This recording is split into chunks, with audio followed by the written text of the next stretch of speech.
श्री कृष्ण कहते हैं, हे अर्जुन, अपने परम भक्तों जो मेरा स्मरण या चित्त मन से मेरा पूजन करते हैं, मैं व्यक्तिगत रूप से उनके कल्याण का उत्तरदायित्व लेता हूं। जो लोग भक्ति में श्रद्धा नहीं रखते वो मुझे प्राप्त नहीं कर पाते, अतः वह भौतिक जगत में जन्म मृत्यु के मार्ग पर वापस आते रहते। श्री कृष्ण कहते हैं कि प्रत्येक व्यक्ति इस भौतिक शरीर रूपी रथ पर आरूढ़ है और बुद्धि इसका सारथी है, मन इसका लगाम है तथा इंद्रियां घोड़े हैं। इस प्रकार मन तथा इंद्रियों की संगति से ये आत्मा सुख या दुख को भोगता है। मृत्यु के समय जीव द्वारा विकसित की गई चेतना उसे दूसरे शरीर में ले जाती है। कौन क्या कर रहा है, कैसे कर रहा है, क्यों कर रहा है, इन सब से आप जितना दूर रहेंगे उतना ही आप खुश रहेंगे। अहंकार, घमंड, क्रोध और निष्ठुरता यह अज्ञान से उत्पन्न हुए आसुरी प्रकृति के लोगों के भुण्य है। इनका त्याग करना ही हमें अच्छा इंसान बनाता है। मोह उसी का करो जिस पर आपका अधिकार है। जिस पर आपका अधिकार ही नहीं है उसका मोह भी नहीं करना चाहिए। विषय वस्तुओं के बारे में सोचते रहने से मनुष्य को उनसे आसक्ति हो जाती है।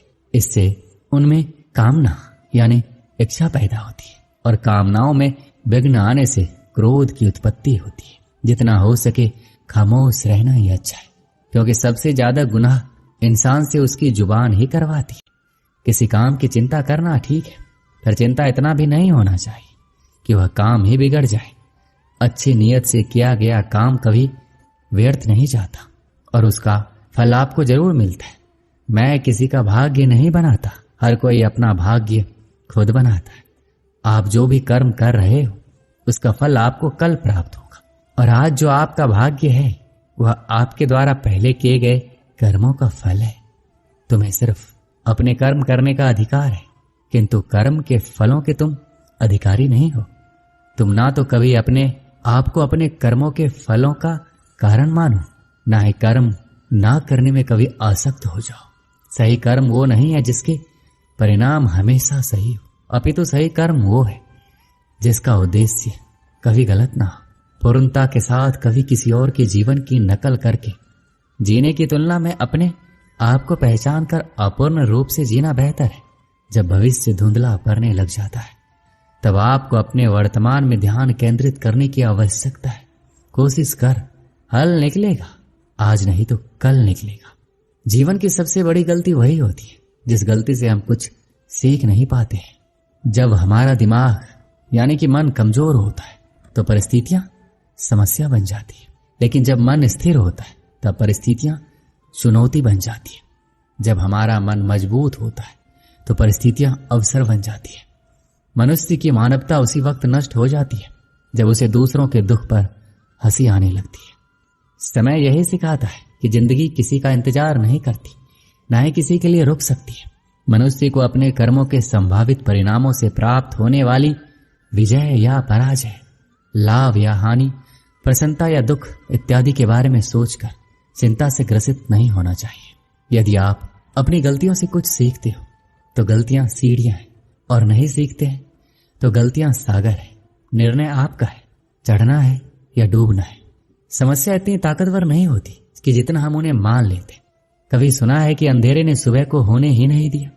गलतियां ढूंढना गलत नहीं है, बस शुरुआत खुद से होनी चाहिए। जरूरी नहीं हर बार आपके शब्दों को सही समझा जाए, इसलिए कभी कभी चुप रहना ही ज्यादा बेहतर होता है। जो जितना अधिक शांत होता है वो उतना ही गहराई से अपनी बुद्धि का प्रयोग कर सकता है। सबसे समझदार और स्थिर बुद्धि वाला व्यक्ति वही है जो सफलता मिलने पर अहंकार में नहीं जाता और विफलता में गम में नहीं डूबता। प्रशंसा हो रही हो तो ज्यादा सावधान रहने की जरूरत है। जिसने मन को जीत लिया है उसके लिए मन सर्वश्रेष्ठ मित्र है, किंतु जो ऐसा नहीं कर पाया उसके लिए उसका मन सबसे बड़ा शत्रु बना रहेगा। नकारात्मक विचारों का आना तय है, परंतु ये आप पर निर्भर करता है कि आप उन्हें कितना महत्व देते हैं। याद रखना, बेहतरीन दिनों के लिए बुरे दिनों से लड़ना पड़ता है। जीवन में कुछ भी स्थायी नहीं है, इसके लिए स्वयं को अधिक तनावग्रस्त ना करें, क्योंकि परिस्थितियां चाहे कितनी भी खराब हो बदलेगी जरूर। संसार में परेशानी देने वाले की हस्ती कितनी भी बड़ी क्यों ना हो, पर भगवान की कृपा दृष्टि से कभी बड़ी नहीं हो सकती। प्रेरणा का सबसे बड़ा स्रोत आपके अपने विचार है, इसलिए बड़ा सोचें। खुद को जीतने के लिए हमेशा प्रेरित करें। जिसने मन को जीत लिया है उसने पहले ही परमात्मा को प्राप्त कर लिया है, क्योंकि उसने शांति प्राप्त कर ली है। ऐसे मनुष्य के लिए सुख दुख, सर्दी गर्मी और मान अपमान एक जैसे होते हैं। मुश्किलें केवल बेहतरीन लोगों के हिस्से में आती हैं, क्योंकि वही लोग उसे बेहतरीन तरीके से अंजाम देने की ताकत रखते हैं। कोई कुछ भी कहे, बस अपने आप को शांत रखो, क्योंकि सूरज का तेज कितना भी क्यों ना हो, समुद्र को सुखा नहीं सकता। जहां आपकी कोई कीमत नहीं वहां पर रुकना अनुचित है, चाहे वो किसी का घर हो या किसी का मन।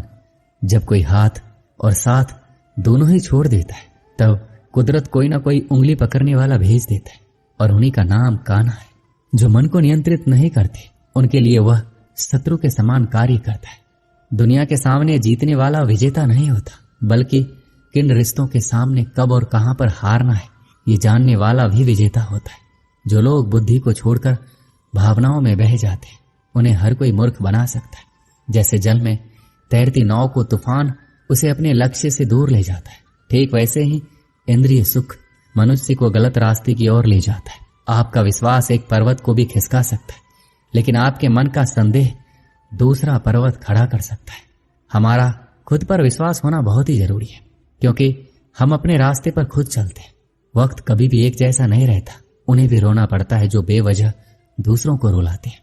अपनी इच्छा शक्ति के माध्यम से अपने आप को नई आकृति प्रदान करें। कभी भी स्वयं को अपनी आत्म इच्छा से अपमानित ना करें। इच्छा एकमात्र स्वयं का मित्र होता है और इच्छा ही एकमात्र स्वयं का शत्रु है।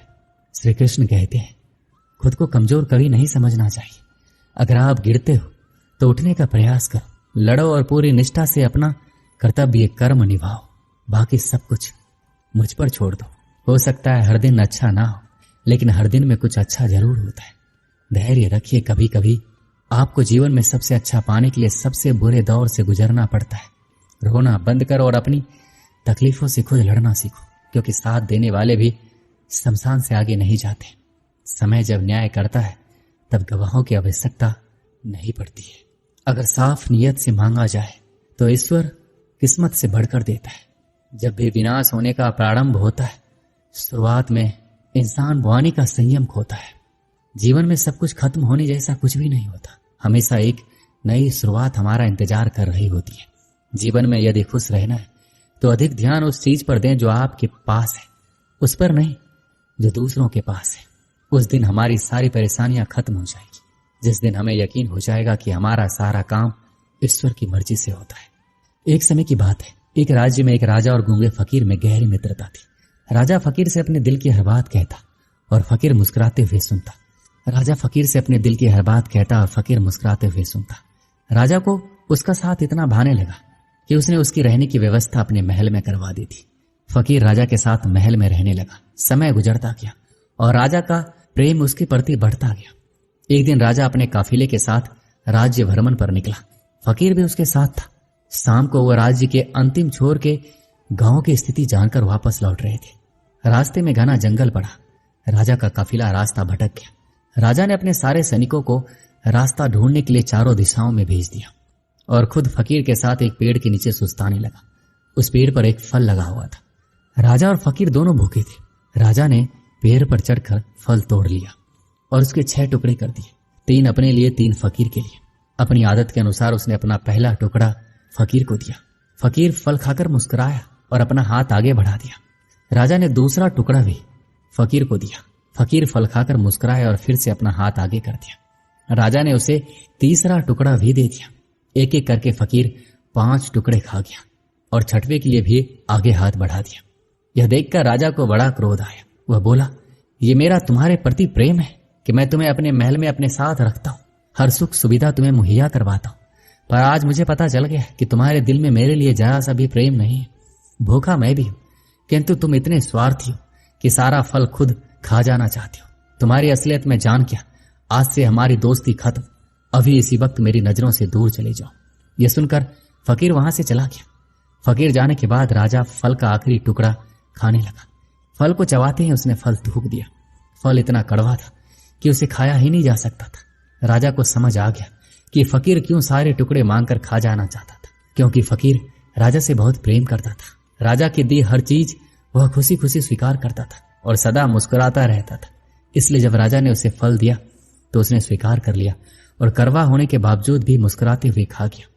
वह सारे टुकड़े इसलिए मांगकर खा जाना चाहता था ताकि राजा को इस बात का पता नहीं चल सके कि वह उसे कड़वा फल खिला रहा है।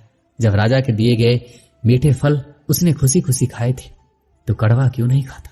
ये बात समझ में आने पर राजा पछताने लगा, मगर अब देर हो चुकी थी। अपने संदेह के कारण वह अपना परम मित्र खो चुका था। इस कहानी से हमें क्या सीख मिलती है? सच्चा दोस्त कभी आपका बुरा नहीं चाहेगा, वह आपको रोकेगा भी आपके भले के लिए।